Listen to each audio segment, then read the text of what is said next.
Hello, everyone.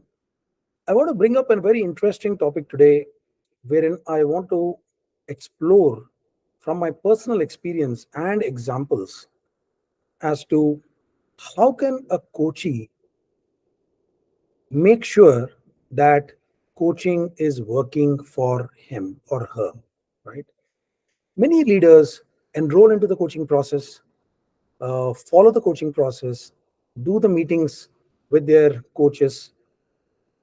But what does it take for the coachee on the ground to make sure he or she is making a difference and is implementing some of the behavioral changes or actions that are required for them to benefit from the coaching process?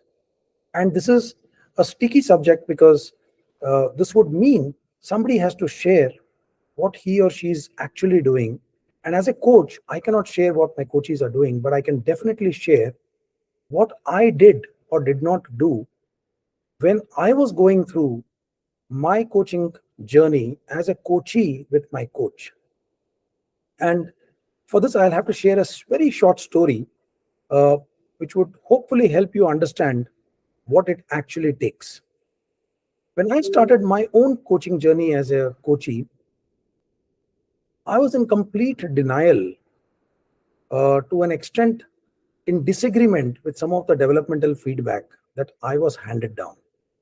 And this was about 16 years back.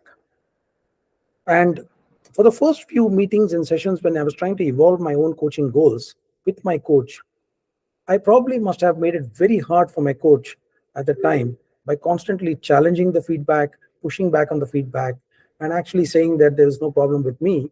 Probably there is a bigger problem with my manager who has given me this feedback. And it came to a stage where my coach had to politely but firmly tell me that if you are unwilling to look at the feedback that has been handed down to you and you feel that this is not an area for improvement in your case, then there is very little that he could do to help coach me. So interestingly, I'm making a self disclosure, and I'm putting myself out here in a vulnerable state publicly, wherein I had reached a stage in after 3 sessions with my coach where it appeared that I was not coachable. And I went back reflecting on my conversations with my coach for the next 2 months, continuing to stay in denial of the feedback I was handed down.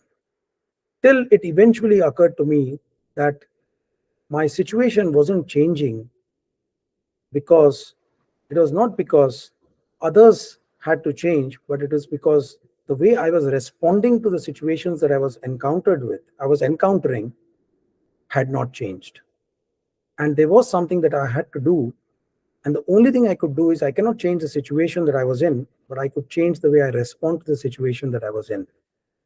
So 2 months after I stopped the coaching process, I reached out to my coach and sought another meeting and started looking at the feedback more seriously and with an open mind.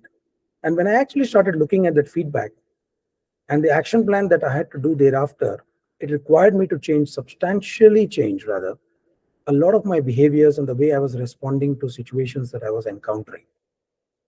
And I can tell you that it was really, really hard because that was not the way I normally used to respond. It was in my head at that time against my so called belief system, which eventually, in hindsight, now I recognize that it was not a belief system that I was holding on to, but I was holding on to a lot of assumptions I was making in my head. And when I was going through my journey for the next 6 months with my coach, I found it extremely hard, extremely painful. To an extent, I had to hold back my natural response, which meant that it built a lot of stress in my head and heart. It actually frustrated me no ends because the way I would lead my meetings, the way I would lead my teams, the way I would respond to my superiors, my colleagues, and my direct reports had to change, which means I had to restrain my natural reaction and behavior. And it didn't come easy. It seemed like I was a pressure cooker with the weight not releasing the extra steam. And it was hard to regulate myself to an extent that it was hard for me to sleep a few nights comfortably because my mind was constantly working, asking me questions. Am I doing this? Am I required to be doing this, or should I not? Should I change, or should I go back to my old style, and so on and so forth? But 5 to 6 months through this fairly difficult journey, I did make the shift and the changes. I learned to restrain myself. I learned to think through my responses. I learned to respond more appropriately. I learned when to step back and when to step forward. And I also learned and that empathy was important. While I was empathizing only with myself, it was important for me to empathize with people around me and how they were experiencing me and how they deserved better in terms of how they experienced me. And that journey was hard at that time. But when I look back today, I look back with gratitude towards my coach, uh, also towards my colleagues who stayed the course with me, with gratitude for my manager who sponsored my coaching, and also a lot of gratitude to my spouse who supported me through the journey and the turmoil that I was going through in my head. So, coming back to the question that how am I leveraging my coach as a coachee? And if any of you is going through a coaching journey yourself and you're wondering whether your coach is adding value to you or you're adding value to yourself as a part of the process, I would like to tell one thing upfront. Do not blame your coach if you are not making the shift. The person to blame or to actually challenge is yourself, because it is not your coach who is going to change you. It is you who are going to change yourself. The coach will give you the dance of insight, but the question is whether you are working on it and making a conscious effort to make a change in your behavior. So when I look back, I can only feel thankful that my coach stayed the course with me, and I can actually feel thankful to myself that I also ensured that I worked towards what I wanted to achieve and made the changes. Otherwise, my last 10 years won't be what it was had I not made that change. And I would not have been a better person, a better human being, a better colleague to my colleagues, a better subordinate to my boss, and also a better entrepreneur, a better human being to my family, and so on.